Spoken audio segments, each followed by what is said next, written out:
Hello and welcome to the Frazer to the electronic car book video to show you how to work the system.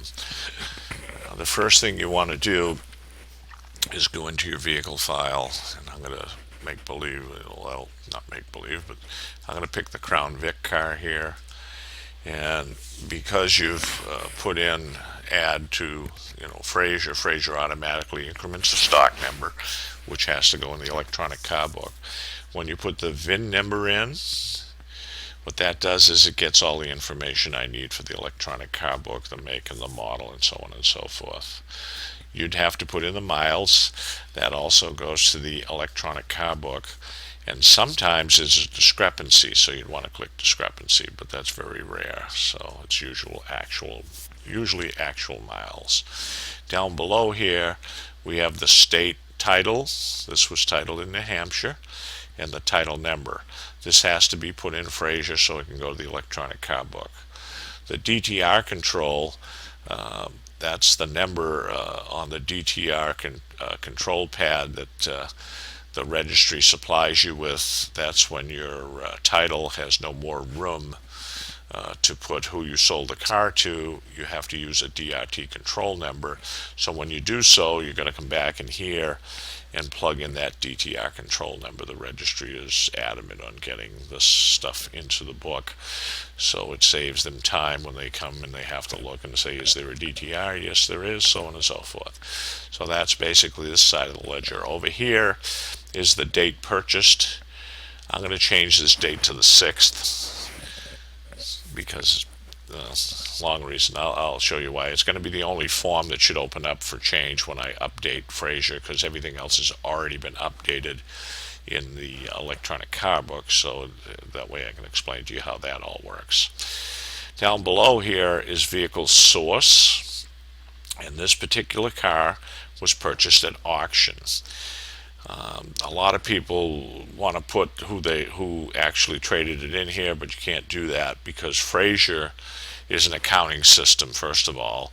Plus, this now goes into the electronic book. We got it from auction, and then later on, or in a few minutes, I'm going to show you how to handle auction. It's one of the only ones. The auction is never the facilitator. It's always the person that traded it into the auction. Over here is, was this car a trade-in, was it repossession, was it individual, was it wholesale, company, or other. So if you put any of these in other than auction, you would still have to put in the person that you purchased the car from or the company you purchased the car from here.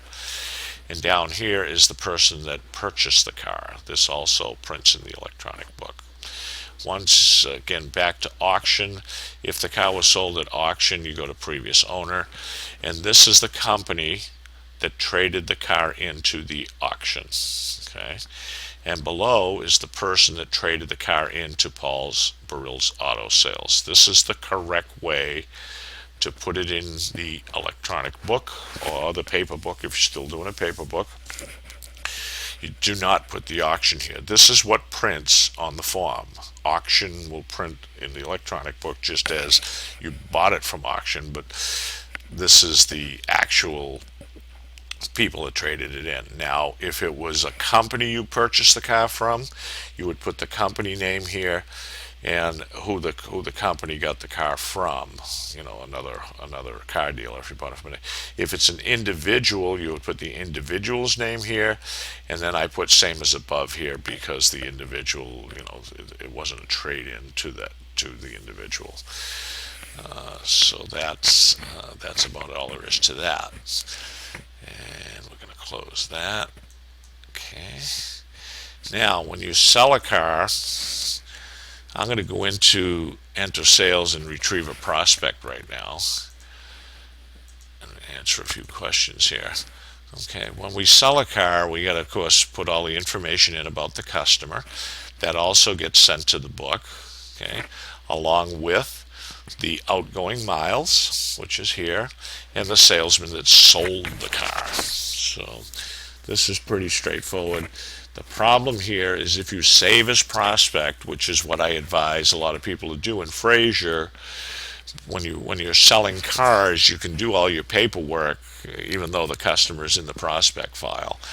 And I have people save customers in the prospect file for various reasons. One reason might be I might have made a mistake on person's name, address, missed out their middle initial, or whatever it be. I can come in easily and fix that and then reprint the form, even though they're in the prospect file. A lot of times you've sold warranties and so on and so forth, and I got to come back in and put the warranty cost if I want to know the complete cost of the car. But we're getting off the subject here a little bit. But that's what Save in Prospect does. But the reason I told you that, if we save somebody as prospect, it does not get updated into the sold file. So and that's the only thing that gets sent to the used car record book. Prospects do not get sent over. Reason being, sometimes you get a prospect in there and the deal falls through, and we don't want the record book to indicate that we sold a car to a prospect. Okay. So once you feel everything is correct in your prospect file, you want to complete the sale. That will get it into the, well, it won't automatically get it into the book, but it will be ready to be sent. So that's the next thing we're going to discuss. So I'm going to close this, and I'm going to go, once I'm ready and everything's cool, I go to the reports, sales reporting, and go to number 6. So it's reports, sales reporting, number 6, used car record book. Click on that. Once we've set this up for you to talk to the used car record book, all you do is say go. And do you want to see the file? No. Okay. There's no need to really see the file. I've made up a file. It's a CSV file. It does not automatically update the used car record book. So again, let me go back and do it one more time. It's reports, sales reporting, number 6, mass used car record book. And then hit go. Do you want to look at the file? No. Done. Okay. So that's all there is to Frazer. Right now I'm going to pop open the used car record book. I have it down the bottom here. So we click on it and move it up a little bit and say, I got to put my ID in. And my password is enter. Okay, I'm in the used car record book.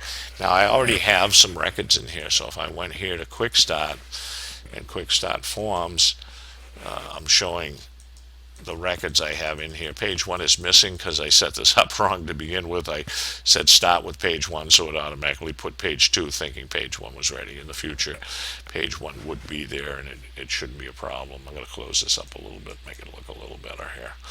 We're working on a couple of things with this to fix it. Okay, so I'm going to close that.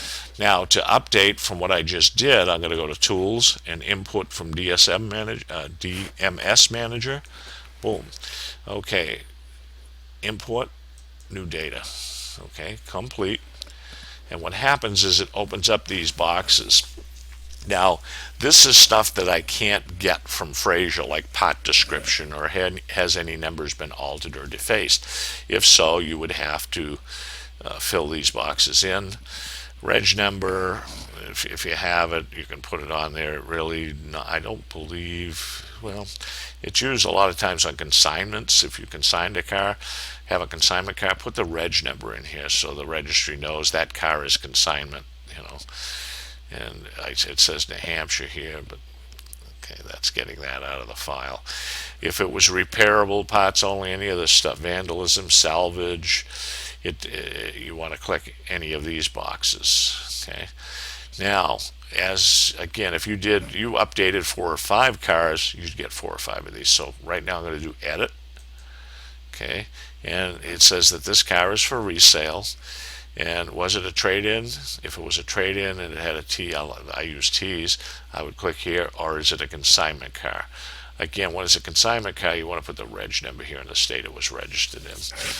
Okay, so everything is good the way I want it. This stuff goes pretty fast a lot of times because there's not too many questions to answer. You just click this box and do save. Okay, now I'm to a blank car. That means I'm done. So I could just go over here and hit exit. And the next thing I would do is go print forms. And these are all forms marked as all forms not marked as printed. So I would just hit the print button. And that would print all the forms that I just brought over with new cars and update the record book. So I would just hit print. I don't know if my printer's on, and hit print here. And that's as simple as that. Did everything print correctly? I'm going to say yes, even my printer's not on. And that mark, that form is yes, I have printed that form. And that form would print out if it was a car we just updated or sold. It will have the same page number as the original car you put in. However, if I go to Quick Start here and open up the form, however, it would have a, when it prints, like, I'm not sure even what car I edited there. Let's see if it was this one. If I hit print here, this is the form itself. And if I had changed anything, I didn't. This is revision 1. This is the original.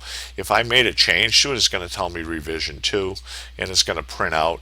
And what you want to do is bring that over. See, it's the page number and the record control number. What you want to do is print this out and go to page 1 in your book. If it was revision 2, you just put it on top of revision 1. And that's what the registry would like you to do in the state police. So I'm not going to print that. We're just about done with this video, and hopefully it's been informative and helpful to you. There will be another video about how to handle all the situations here in the used car record book. We will go over that.